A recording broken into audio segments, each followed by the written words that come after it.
Hey everyone, welcome back to my channel.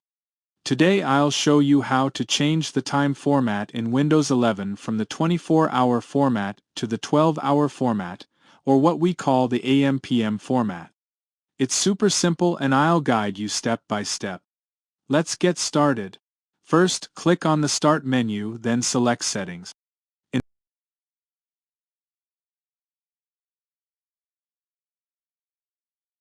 In the Settings window, click on Time and Language from the left sidebar. Next, click on Language and Region. Now, scroll down a bit and under Regional Format, click on Regional Format Settings. Then click on Change Format. Here you'll see options for short time and long time. Click on the drop-down menu next to them.